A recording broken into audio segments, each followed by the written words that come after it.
Hello, good afternoon, and welcome to HYCM's FX Week Ahead live market analysis with myself, Giles Coughlin. I'm the Chief Currency Analyst at HYCM, and I'm going to be taking you through the week ahead that we have.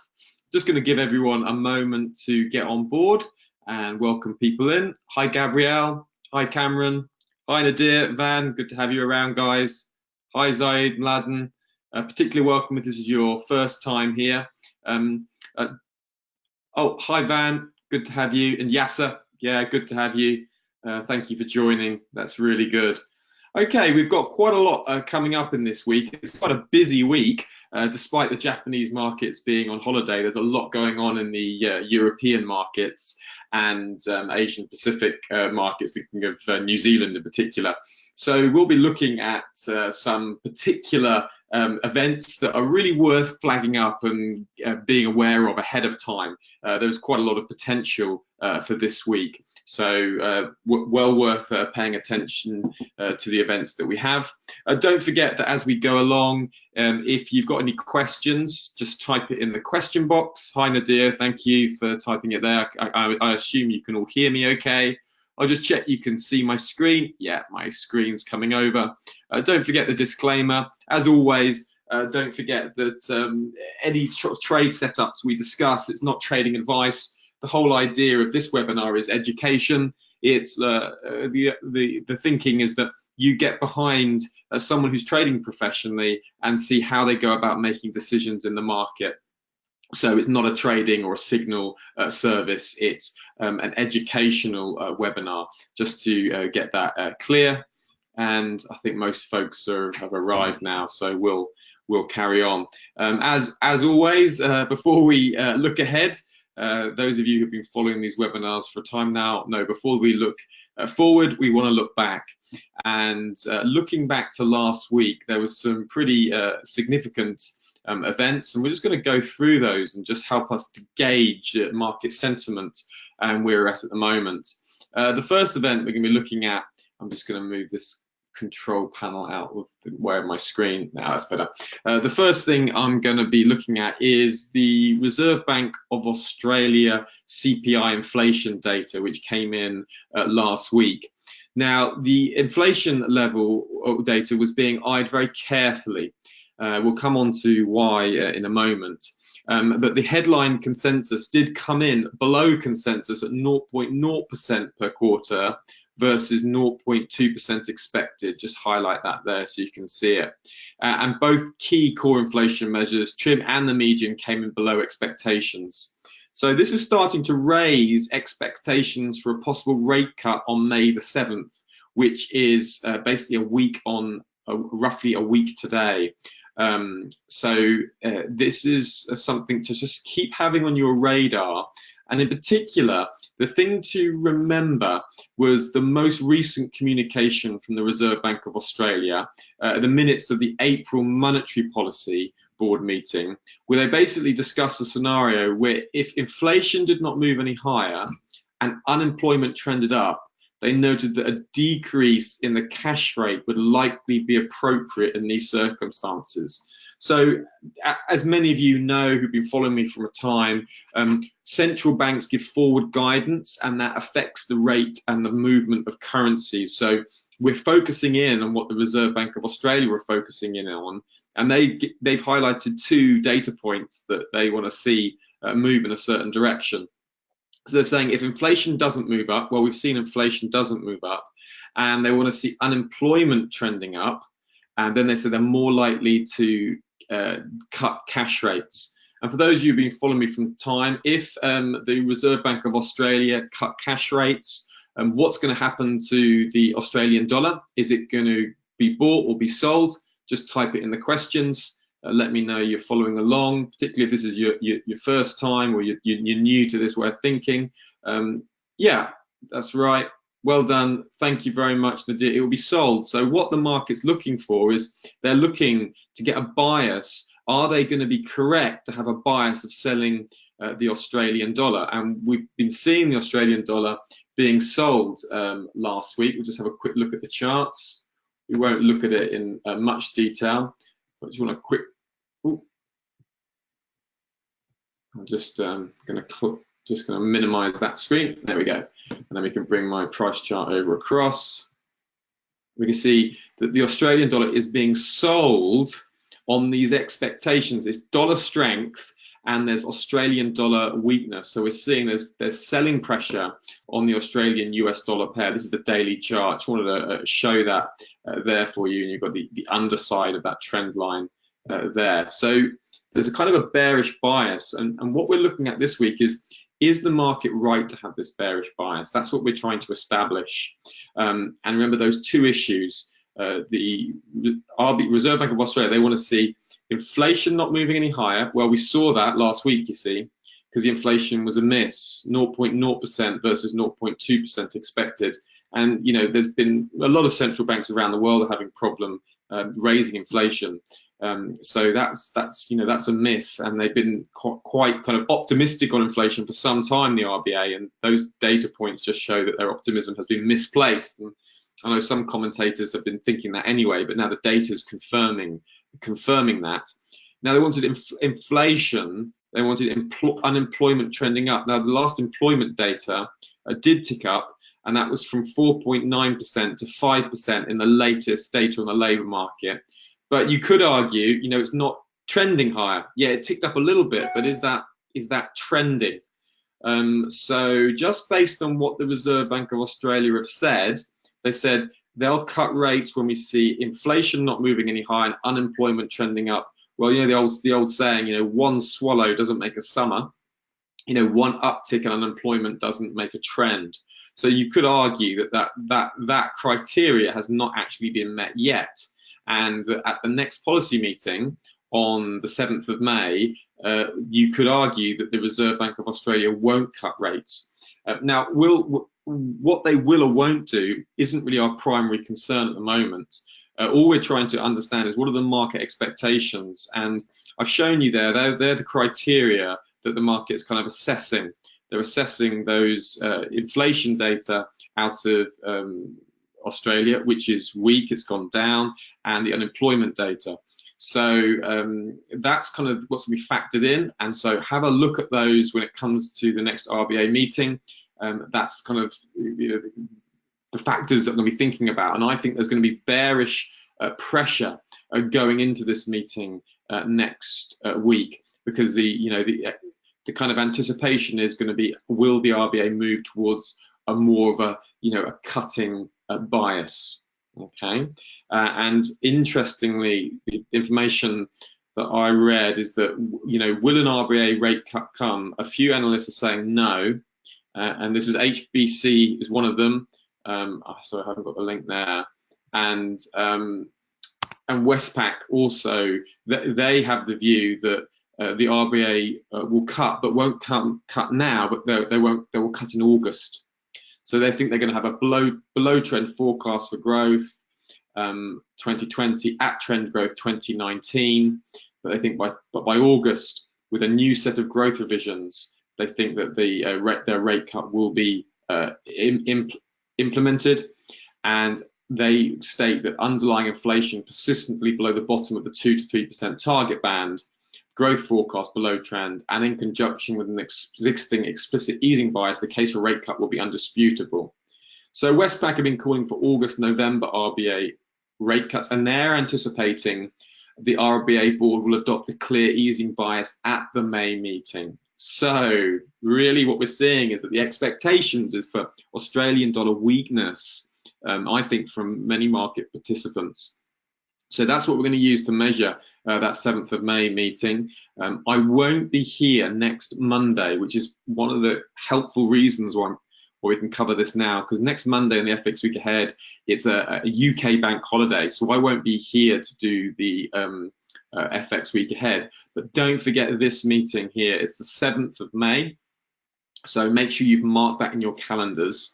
And, you know, you can always come back and re-listen to this webinar if you want some extra help. But they're the issues. And so we've got this sort of, you know, a bearish anticipation going into the market at this point in time. Obviously, a week is a long time in the FX markets. We all know that. However, that's, you know, enough of the story for you guys to get, you know, really hooked into that and follow it through to the end. Okay, next issues. Come back from last week. The Bank of Canada. Now, this surprised me. The Bank of Canada last week, they took a dovish stance, and the rate decision they made was to keep rates unchanged. That was expected, but the statement itself kind of abandoned a rate hike bias, which it kind of been having since 2017, and it cut 2019 GDP growth forecasts to 1.2% from 1.7%. Now, Politz was asked about this, is the Canada in a recession? He's saying no, he doesn't think that the data point is pointing towards like an extended contraction of the Canadian economy. But what he's saying is that time is, he mentioned that it's more like a temporary data slowdown. That's the way that he kind of mentioned the different stance that the Bank of Canada took. And he said we're going to need time for housing to improve. They want to see time for data to improve that the negative forces are temporary, and say there's not a looming recession for the Canadian economy. So it's a dovish stance, but he's really saying, look, we're going to be data dependent. So he's switched to a dovish stroke data dependent stage. So it's kind of dovish to neutral is the way I kind of put it. But that, I was expecting him to take a more stronger stance for the Canadian economy, and that did take me by surprise last week. Wasn't expecting him to say that. So it does mean that data becomes a little bit more relevant now, and that will become appropriate when we look at GDP data out for Canada later on this week. We'll cover it later on in the webinar. And that, he said he said, we think that the economic slowdown, temporary, lasting a couple of quarters, implied the worst was already over. So we said what we have to do then is wait and see if the data proves to us that we were right about that. He said, assuming we are, then sometime down the road we'll be able to say, okay, now it's time to start normalizing again. So that's just the frame of mind the Bank of Canada are in. That came out last week. We had US GDP data on the Friday. Now that was a strong beat at 3.2% versus 2.3% expected. And I was looking at this GDP data for kind of, a general gauge for the US economy, and particularly we've got the Federal Reserve meeting this week. Thought this was going to be an important data point. Now, that was a good data point. There's no denying that. But there was a but to this. And the but was that the inventories and trade were the big driving factors in this GDP beat. So it's two big factors that resulted in this US GDP doing well were inventories and trade. Now, the net traded added almost 1 percentage point to GDP, and inventories added 0.65 percentage points to GDP. So between the two, that's 1.6, that's nearly 2%. GDP was added by the net trade and inventories. Now, what's the problem with that, you say? Well, the problem with that is these inventory and net trade levels are likely to reverse. Inventories are the highest since 2015, and a lot of this is being run by the US-China trade war. So you remember end of last year, the talk of US-China trade war, all these talks of tariffs. Now, some of that, the worst of that has receded from the headline risk for sure. At this present point in time, but the fact remains that a lot of inventories have been stored up amongst the US as companies were anticipating a slowdown in product supply, raw materials, etc. So they've been building up their inventory so they don't run out of products, and that's artificially inflated the GDP data. So once you take that factor out, take 1.7% out of that, you get, 2.2. It's more like 1.5, 1.7%, something in that kind of region. So the reason that's why on Friday the dollar was bought and then sold. It whipsawed around the dollar as economists were extrapolating what this data meant, and then traders were beginning to move on that information. So the US GDP data was a beat, but this is due to the bullwhip effect Look out for this effect, the bullwhip effect. It's in a number of markets at the moment. It's being affected by a number of different countries with the US-China trade war. It's also happening in Britain due to Brexit. I'll look at that in a second. But this is where you have issues with stockpiling. And what it does, it creates these big kinks in the supply chain. And basically, a company has a huge, a huge demand for a product. It sells them out. Then the distributor suddenly has to replace this huge demand for a product. So the distributor contact the manufacturer, and then the manufacturer has to get the raw materials in, and it creates this sort of bubble of artificial growth. The problem with the bullwhip effect is you can see how you have this growth, contraction, growth, contraction, growth, contraction. Economists talking about this bullwhip effect say the problem is the downswing is more pronounced than the upswing. So all these artificial, high inventory levels ultimately are not going to be a great thing for the economy if these trade issues aren't sorted out. It means that, so look out for Q2 GDP data being affected by this, because once the inventories are full, they're not going to be wanting any more inventories, are they? They're not going to need any more products for some time once you've got these really rock high inventory levels. So then you get this big pronounced downswing.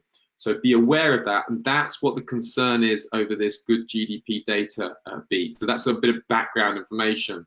Now, a similar problem in the UK was showed by Friday's CBI data out of the UK, and I just got a little graph here from Reuters that just shows it.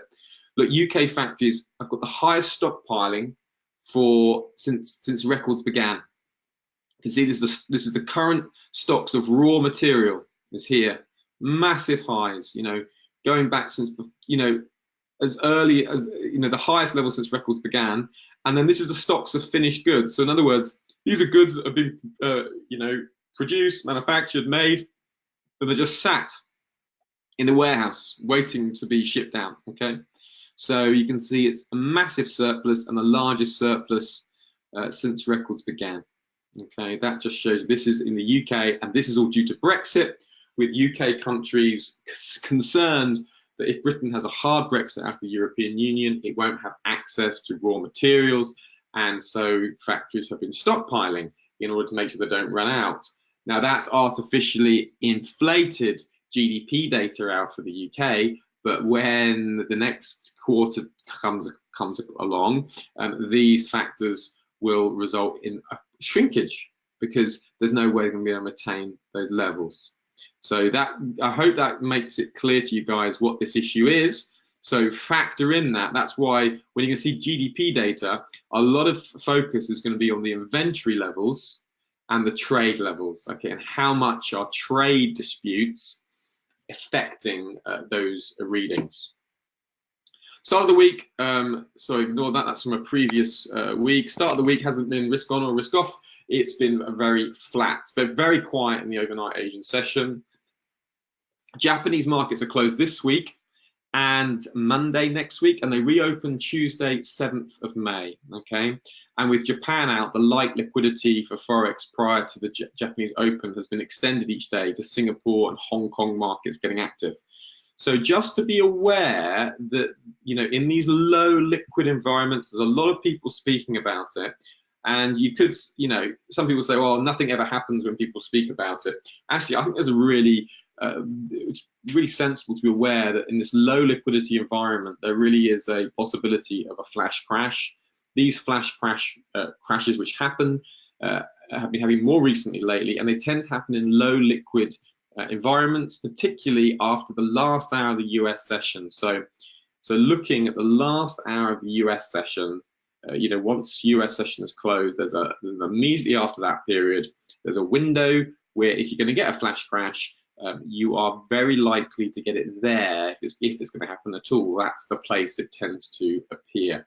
So just to be aware, next 7-8 days, particularly end of the US session, you don't want to be leaving any positions that are, you don't want to be short the yen. for instance, in those overnight sessions, because the chances of flash crash, yen being bought, are quite high. So watch out for yen positions over the next 9-10 days, particularly at that time. Looking ahead, we've got the very flat, very little movement in the markets. The Australian dollar leads as the strongest, and Japanese yen is the weakest currency on the day. European equities are lower, E-minis are flat. US 10-year yields up but just fractionally, and gold's down fractionally, crude's down fractionally, not much of a move, and Bitcoin's up 0.9%. There was some quite a big movement in Bitcoin last week. There was some concerns about one of the exchanges, so that sort of concern has just not followed through to Monday trading. Okay, quick look at oil. Last week, oil rose on the back of the US not wavering sanctions on Iran. However, on Friday, oil was sold off heavily into the R1 pivot point, went down about 4%, US crude. Trump was saying that he asked OPEC to lower prices. There was maybe some concern that Saudi Arabia was going to end up focusing on ramping production levels up, potentially, to fill the Iranian gap. I don't quite buy all the reasons for oil's drop, but what you can't deny is oil has dropped, and it's dropped down to this R1 pivot point on the daily chart. I was long oil on the fundamental news that the US was not wavering sanctions on Iran, so that's still a story to look at, and price fallen to that resistance level. But I've removed my shorts, and it's really technically it's against you here, because you've got this swing low that's been broken. You've got some support from the resistance level, so you know any potential longs would be take it here with a stop below that resistance point, or another long could be entered here at the 200 exponential moving average and stop below the pivot point if that story is going to play through. But it's this technical break. You got this break of this ascending trend line. That's a long-term trend line. You've got a technical break onto the downside, so it looks like you could easily see some more technical selling, and you just have to. So I'm flat on that now, and just looking to see how that story does or doesn't develop in the coming weeks. But I just want to follow that up with you, because I was talking about that last Tuesday, and that's just an update on where I am with it, and but still looking for that information on US, not wavering sanctions on Iran, and how OPEC and Saudi Arabia are going to respond. So it's still a live issue. Okay, New Zealand, ANZ business confidence coming up this week. Looking ahead, so we're into this week now, guys, and they mentioned in their last rate meeting that low business sentiment continues to weigh on domestic spending. Okay, so I'll just show you it here. You see, this is the last rate statement, 27th of March. This is when they gave the more bearish bias. They said the more likely direction of our next official cash rate move is down, and they've sort of announced that low business sentiment continues to weigh on domestic spending. Okay, so this week, Tuesday, you've got business confidence. So if business confidence has been low, really historically low levels, and if that carries on low, then we're going to see some more New Zealand dollar weakness. So that's what I'm looking for Tuesday, April the 30th, looking for low business confidence levels, and depending how low they are, that will be a New Zealand dollar sell, high conviction sell if that comes out very low on Tuesday, April 30th. For me, so look out for that event. We've also got jobs data on Wednesday, May the 1st. Again, big data point for New Zealand. It's once a quarter event, and we want to see a strong kind of miss on the jobs data will be playing into this negative rate cut mandate, and there's building approvals consents Thursday, May the 2nd, less important. So business confidence important, April the 30th, and jobs data important on Wednesday, May the 1st. So two ones to look at. There's the last rate statement there, and you can see they're looking continued employment growth. So there's the idea of so if you see employment growth slowing, that's going to weigh on the Reserve Bank of New Zealand rate decision. Now, they are making a decision on the 8th of May, so just after the Bank of Australia make their decision on the 7th of May, and they've just changed the way they make the decisions. Prior to this meeting, the Bank of New Zealand just had one governor, Governor Orr, and he would make the decision on rate cut, hike, or hold. Now it's a committee, and that's a committee of 7, and here are the names here, okay? So you can always come back and look at these guys later, or do a screenshot. It just gives you an idea of these committee. So change 8th of May. So remember, these levels and these readings are going to be anticipating the rate meeting on May the 8th. So just get that chain correct in your head.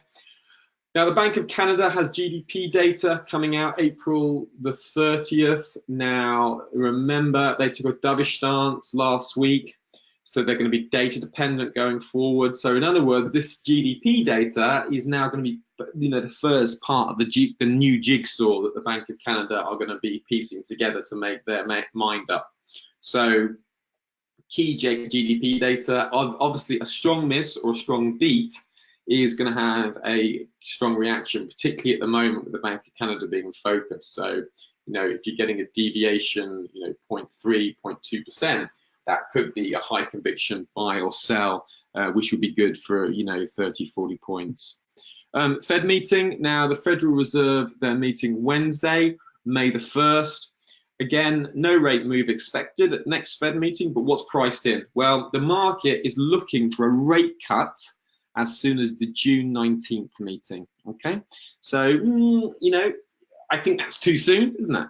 The GDP data was at 3.2% last Friday. Now, we have got those concerns about the inventory and trade. Yes, they are. However, the GDP data still was 3.2%. So it's not like a kind of headline where you cut rates on, even though there's serious underlying concerns. At the March meeting, the committee affirmed the shift to dovish. They revised down forecasts for economic activity and for the rates ahead. And they were kind of saying, let's be wary. And the risks were noted more strongly. But since that time, sentiment globally has improved. And the outlook for China is not as bad as it was. There's been talks about a US-China trade resolution. It was meant to be happening shortly, although news over the weekend said that actually China and the US probably won't be able to do a deal. I think it was next month, sometime in May. So remember, the US, particularly Trump, doesn't want to spook people into thinking that there's going to be an all-out trade war between the US and China. So since the equity markets fell off in the US at the end of 2018, Trump has suddenly understood, okay, when I go tough on global trade wars with China, the market gets really concerned. Now, we've seen why the market gets concerned. Very simple reason. China's GDP, the US's GDP, between the two of them, of the whole world, this is global GDP, between the two of them, the China and the US constitute 40% of the entire globe's GDP. So an angry, trade war between the two is not going to be successful for anyone, and that's why Trump's really been trying to play down that dialogue. So that's the perspective. Trump doesn't want to play up a dialogue, but there still are some serious issues between China and US in a trade war. So it's this. The way to summarize it in a word, it's long on promise but short on detail. So both sides keep saying, yeah, we're going to get something done, we're going to get something, so we're getting closer, yeah, maybe May, but the detail just hasn't come through. I'm expecting that to carry on. I'm expecting this to drag on, so be aware of that. Okay, no rate move at next. We've covered that one. Bank of England meeting, an interesting one here. Policy meeting Thursday, May the 2nd. Still in the shadow of Brexit, no change expected. The pound's been a real pain to trade. Even the news algorithmic traders have struggled. Even computers can't handle the amount of Brexit headlines. There's no Brexit business timetabled for the UK Parliament. However, having said that, what we need to be aware of is that the Tory government is trying to get a cross-party alliance with the Labour government to get a deal through Parliament before the European elections. There's a volatility ahead for the pound. There's some elections coming up, and the Tory party stands to lose a lot of votes in those elections as voters in the UK show their disgruntled, their kind of frustration with the Conservative Party by voting against them. So there's some real trouble ahead for the Conservative Party, potentially. So there's lots of volatility for the pound, and there's a key motive for Theresa May to try to get a deal through before the European elections. If she does, she can potentially maybe rescue a situation. If she doesn't, the Tory party is going to get hammered in the polls. So that's basically the way I see it coming up. At the Bank of England policy meeting, no change expected, more shadow of Brexit. So I'm not expecting anything to change there. But just to be aware, if there is some difference between now and then, this meeting suddenly becomes live. As soon as Brexit is sorted, the Bank of England meeting suddenly becomes a lot more interesting. That's the key thing to really realise for now. Again, don't forget the offer we do here at HYCM. Minimum deposit $1,500, you get 1 hour coaching session. $3,000, you get 1 hour coaching session with me and trading follow-up review. That's quite cool. I like this package. You get 1 hour talking with me and then 1 hour to see how you're doing. And then the premium is exactly the same as the pro, but you get 2 hour coaching session from the outset. And that can be good if there's a big gap or something particularly you want to learn. We can cover that in a 2 hour session. And you get 1 week VIP support, so you can email me and we can talk about how things are going with you. Great, guys. Thank you very much. Yeah, you're welcome, Nadir. That is the week ahead.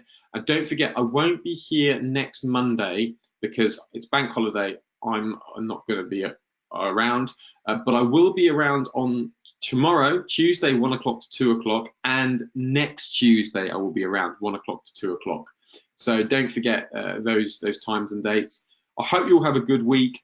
That's an FX week ahead. That's a look at the key events that I'm focusing on for the coming week. And I hope you guys have a great week. You take care and hope to see you again tomorrow and next week too. Thanks then, guys. Goodbye. Yeah, you're welcome, Zaid. Take care. Bye.